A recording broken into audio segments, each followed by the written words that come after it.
প্রিয় দর্শক, দেখতে পাচ্ছেন হলুদ সরিষা কিভাবে জার্মানি মেশিনে ভাঙছে এবং ছেঁকে পাত্রে রাখতেছে আধুনিক পদ্ধতিতে।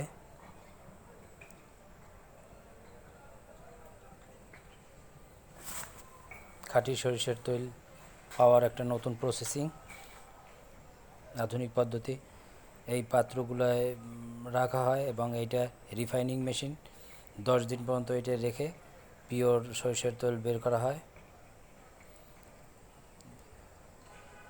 এবং সরিষার তেলের কালো সরিষার তেলের খৈর